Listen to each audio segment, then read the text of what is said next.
अल्लाहुम्मा सल्ले अला मुहम्मदिन व आले मुहम्मद। मुझे दोबारा से ये सवाल किया गया है कि ये बताएं कि जब काबा 2 बार बना है तो इसमें वो निशान जो कि मेरी बीबी फातिमा बिनते असद और मौला अली के मोजिज़े का है वो वैसा ही है या बदल गया है? तो मैं ये कहूँगी कि मेरे मौला अबू तराब के मोजिज़े तो बेशुमार हैं, इनको शुमार नहीं किया जा सकता। लेकिन ये जो शिगाफ बना है, ये मेरी बीबी फातिमा बिनते असद की खातिर। तो काबे का जो दरवाज़ा है, इसके बिल्कुल अक़ब में यानी पीछे की तरफ रुकने यमानी के इस तरफ आपको नज़र आएँगे ये मोजिज़ा। आप देखें कि ब्लॉक दरवाजे की सूरत में है, लकीरें आगे बिल्कुल टेढ़ी हो जाएंगी और एक दरवाजे की सूरत बन जाएंगी, जिसको मुस्तजार कहा जाता है। रुकने यमानी जो है ये रुकने यमानी वही जगह है जहाँ से दीवार शगाफ्ता हुई, जिसके असरात आज तक मौजूद हैं। और ये हम कहते हैं कि 11 बार तो बिल्कुल नए सिरे से काबा तामीर हुआ है और 90 से ज़्यादा बार इसकी मुरम्मत हुई है और होती रहती है। हर 10 साल बाद, 20 साल बाद, 50 साल बाद काबे की मुरम्मत होती है, क्योंकि पत्थर पुराने हो जाते हैं या ज़रूरत पड़ जाती है। जो लोग हज करने आते हैं वो भी दौरान तवाफ हाथ पकड़ के ये लगाते रहते हैं, जिसकी वजह से भी होती है। तो वो तमाम ये मुरम्मत इसकी काबे की होती रहती है। लेकिन ये जो मोजिज़ा है वो वैसे का वैसे ही है।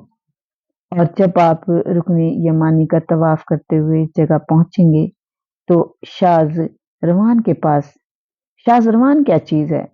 शाज़रवान काबे की दीवार के साथ चबूतरा जैसा बना दिया गया है, छोटा सा 3 या 4 फुट ऊंचा, ताकि लोग पिसे नहीं और गिरें तो हाथ टेक लें।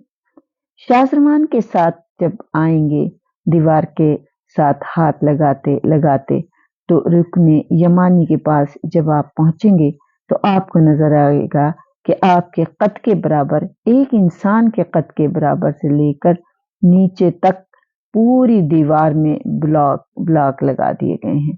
बिल्कुल बराबर के ब्लॉक जो लगाए जाते हैं, इस जगह पर आकर ब्लॉक टूट गए, ब्लॉक टूट जाते हैं और वो लकीरें खत्म हो जाती हैं सीमेंट की, और साफ मालूम होता है कि सीसा, पत्थर, सीमेंट और कीलें ठोक ठोक कर इस दीवार को रोका किया है। इस किनारे का ये पहलू 30 आमल फील से लेकर आज तक बरकरार है, यानी तकरीबन 1450 साल गुजर गए हैं और काबे की दीवार का ये शिगाफ उसी तरह से मौजूद है। कितनी बार इसको तामीर कर लिया है, रुकने यमानी पर आके उन्हें वही सीमेंट, वही सीसा, वही मीखें ठोकनी पड़ती हैं दीवार को रोकने के लिए। ब्लॉक का सिस्टम खत्म हो जाता है और सीमेंट, शीशे और कीलों का सहारा लेना पड़ता है, जहां से वो टूटी है दीवार। और यहाँ से हमें नजर आ जाता है कि यहाँ पर कुछ भरा गया है, कुछ मसाला भरा गया है, इसलिए कि हम जब भी इस जगह जाएं, जो लोग भी हज पे जाएं, उन्हें इस जगह जरूर जाना चाहिए और इस जगह खड़े होकर दुआ भी मांगनी चाहिए, क्योंकि हज तो अब बहुत महंगा हो गया है। लोगों के हज करने के लिए ही बड़ी दुश्वारियां आ रही हैं।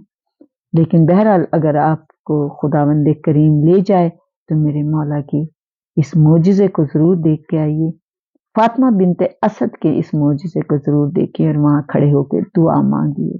खुदावंद करीम आपकी दुआओं को जरूर सुनेगा, इसलिए कि वो सुनने वाला है। और ये खुदावंद करीम का मोजिज़ा है। मैं समझती हूँ कि अपने ही घर में उसने एक नया दरवाजा बनाया, एक नया घर बनाया, और ये वो स्पेशल और खास दरवाजा है कि जो मेरे अल्लाह ने, मेरे हन्नान ने, मेरे मन्नान ने कायनात में किसी के लिए नहीं बनाया। अपने घर में अगर किसी को उसने जगह दी तो वो उन्होंने फातिमा बिनते असद और मौला अली को दी, और 3 रातें अपने घर में रोका, इसी दरवाजे से बुलाकर रोका। और ये स्पेशल दरवाजा बनाया गया कि जैसे आप लोग जानते हैं, जो बड़े बड़े घर होते हैं उनमें स्पेशल दरवाजे एंट्रेंस के भी रखे जाते हैं। ये खुदावंद करीम का یہ میرے کریم کا، یہ میرے رحیم کا اسپیشل اور خفیہ دروازہ تھا جو فاطمہ بنت اسد کے لیے کھولا گیا، مولا علی کے لیے اپنے گھر میں کھولا گیا۔ خداوند کریم ہمارے ذکر کو قبول کرے اور میرے مولا اس ذکر کے صدقے ہمارے گناہ کبیرہ و صغیرہ کو معاف کر دے، بے اولاد کو اولاد عطا کر، بے روزگار کو روزگار عطا کر، مقروض کے قرضے عطا کر دے، پریشان حال کی پریشانیاں دور کر دے۔